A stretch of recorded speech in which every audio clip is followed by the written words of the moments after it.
So it turns out that one of my favorite games ever made is now kind of playable on PC. Now this isn't a native PC experience. I'm actually using an Xbox 360 emulator called Xenia Canary, which is the experimental branch of the Xenia emulator. So that means you're gonna hit a few roadblocks before you can actually sit down and have a good Fable 2 experience on PC.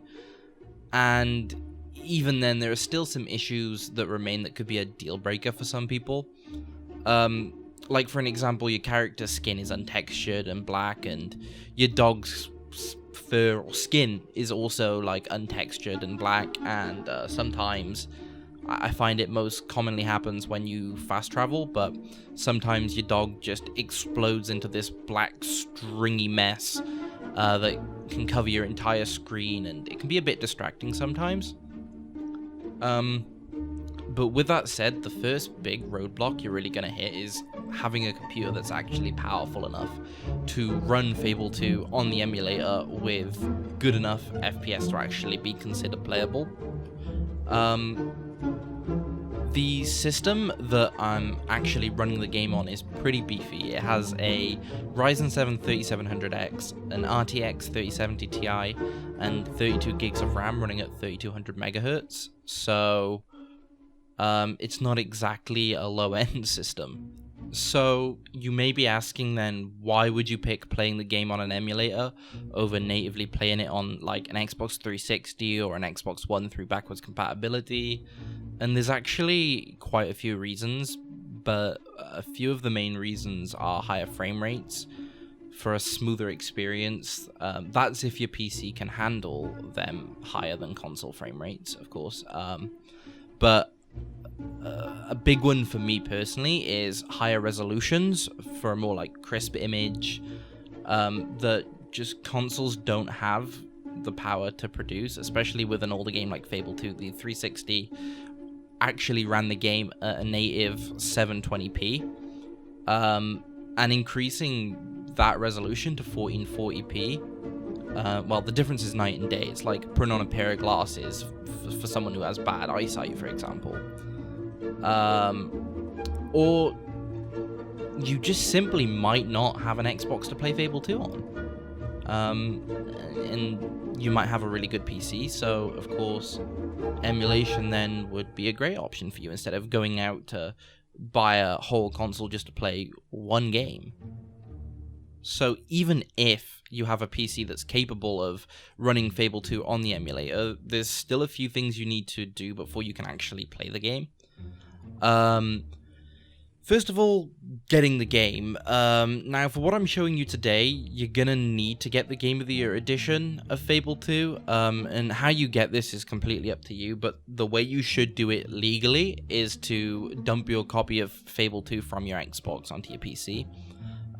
There are plenty of guides online on how to do that, and there are other ways of getting the game, but none that I'm going to mention because, like I said, they're not really legal. So and second of all, you're gonna need to enable some patches, which is actually really easy to do.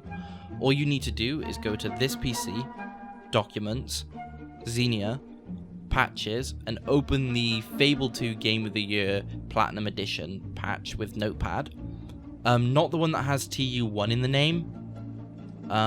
But yeah, you just open that up with Notepad. From there, you change the patches from false to true. You don't really need to change the 60 FPS patch or the 720p resolution patch to true unless you want to, but it's very, very important that you set the disable MSAA patch to true, because this drastically improves performance and fixes some graphical issues, whereas the 60 FPS patch just unlocks the frame rate to 60 FPS, and the 720p resolution sets it to a more standard 16:9 resolution. And well, from here then your game is playable. So let's talk performance. On my system with a resolution of 1440p, running around town and in and out some areas, in caves, fighting, I got an average frame rate of 48 frames per second and a minimum frame rate of 15 frames per second. But the lower frame rates were mostly due to like frames dropping in loading screens and menus and stuff like that. The frame rate when pausing or starting to go into a loading screen like that, the frame rate would just drop. But when actually in game, you don't really notice that. Your frame rate still stays relatively high, or well, it did for me at least anyway.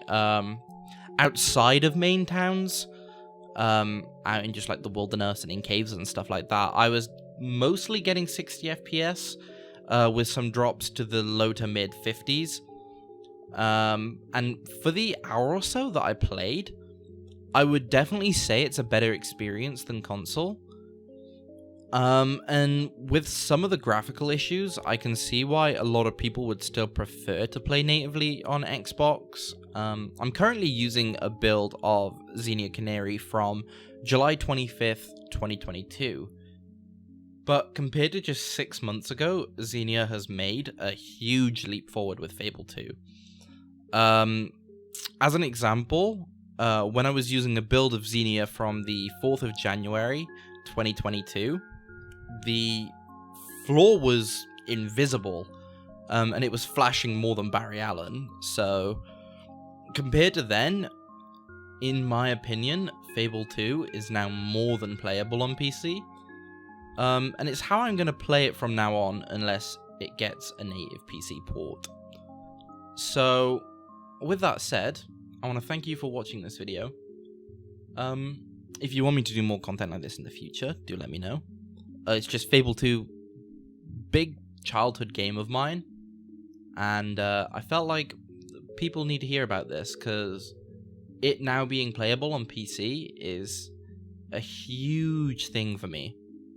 And I'm sure there's a lot of people out there too that will be glad that they can now sit down, load Fable 2 up on their PC and play it, instead of having to dig out their old Xbox 360 every time they want to. But thank you for watching the video. If you did enjoy, don't forget to leave a thumbs up, leave a comment on what I should do next, and I'll see you in the next video. Bye bye.